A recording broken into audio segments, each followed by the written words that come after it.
Durante siglos, los monasterios cristianos fueron lugares de silencio, oración y refugio. Entre sus muros vivían mujeres consagradas a Dios, apartadas del mundo y dedicadas por completo a la fe, al servicio y a la esperanza. Monjas que no empuñaban espadas, que no levantaban ejércitos, que no buscaban ningún tipo de poder terrenal. Pero cuando el Imperio Otomano comenzó su implacable expansión por tierras cristianas, esos lugares sagrados dejaron de ser refugios y se convirtieron en objetivos directos. No porque representaran una amenaza militar, sino porque simbolizaban algo que los conquistadores consideraban mucho más peligroso, una fe que no podían controlar ni someter. Cuando una ciudad cristiana caía bajo el dominio otomano, los monasterios solían ser los primeros en sufrir las consecuencias. Las iglesias eran profanadas, las cruces derribadas, los libros sagrados quemados en hogueras, y las monjas eran arrancadas violentamente de los únicos hogares que habían conocido, los lugares donde habían entregado su vida entera a Dios. Los registros históricos y las crónicas de la época, aunque a veces fragmentados, coinciden en un punto escalofriante.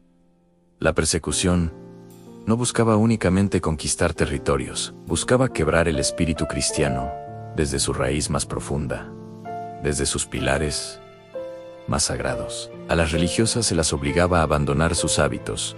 Eran humilladas públicamente y forzadas a renunciar a su fe bajo amenaza de muerte. Muchas fueron expulsadas sin rumbo, abandonadas a su suerte en un mundo hostil. Otras fueron separadas por edad o condición, destinadas a un futuro incierto. De muchas otras, lamentablemente, jamás se volvió a saber nada. No es necesario entrar en los detalles gráficos de lo que ocurrió. El horror se comprende con solo entender esto.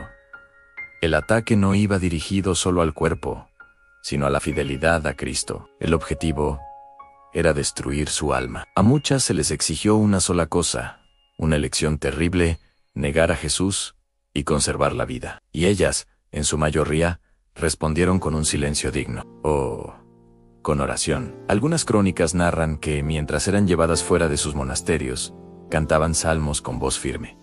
Otras repetían de memoria los versículos que les daban fuerza. Y algunas, en un acto de fe supremo, oraban por aquellos mismos que las estaban persiguiendo. Ellas comprendieron algo que hoy, en nuestra sociedad cómoda, nos resulta casi imposible de asimilar, en que la fe verdadera, la fe auténtica, puede llegar a costarlo todo. Para los líderes del Imperio Otomano, estas mujeres no eran simples prisioneras de guerra, eran símbolos vivos del cristianismo, encarnaciones de una devoción que no entendían y que por tanto temían, y por esa razón debían ser destruidas, sometidas o erradicadas.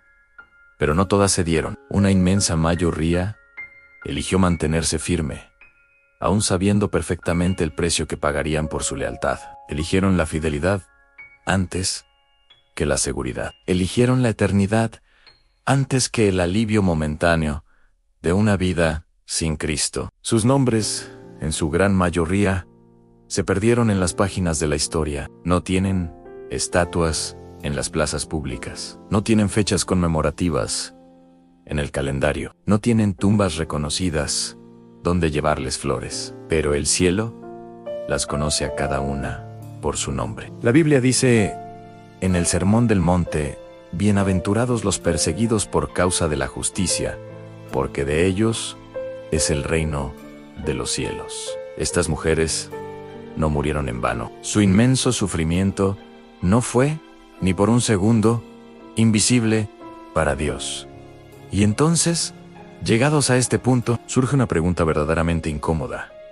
¿Por qué casi nadie habla de esto? ¿Por qué estas historias de fe y sacrificio han sido relegadas al olvido? Quizás la respuesta es porque recordar estos testimonios nos obliga a aceptar una verdad que muchos prefieren ignorar en el cristianismo. Fue, es y probablemente seguirá siendo perseguido. Hoy quizás ya no hay espadas ni ejércitos sitiando monasterios en muchas partes del mundo, pero la persecución ha adoptado formas más sutiles, aunque no menos dañinas.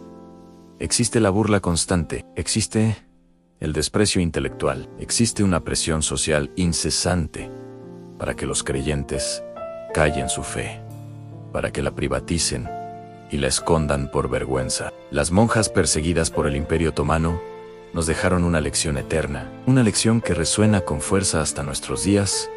Al seguir a Cristo, no siempre es cómodo, no siempre es fácil, pero siempre, absolutamente siempre, vale la pena. El poderoso Imperio Otomano, que parecía invencible, finalmente cayó. Sus opulentos palacios son hoy ruinas visitadas por turistas. Sus sultanes y gobernantes son polvo, nombres en libros de historia, pero la fe que intentaron destruir con tanto ahínco sigue viva. Cada vez que un creyente no se avergüenza de Cristo en su lugar de trabajo o estudio, cada vez que alguien elige la verdad por encima del miedo a ser juzgado, la memoria silenciosa de esas mujeres sigue hablando a través de los siglos. Porque, como se dijo hace ya casi 2 milenios, la sangre de los mártires es semilla de nuevos creyentes. Y aunque el mundo las haya olvidado, podemos estar seguros de una cosa: Dios jamás lo hizo.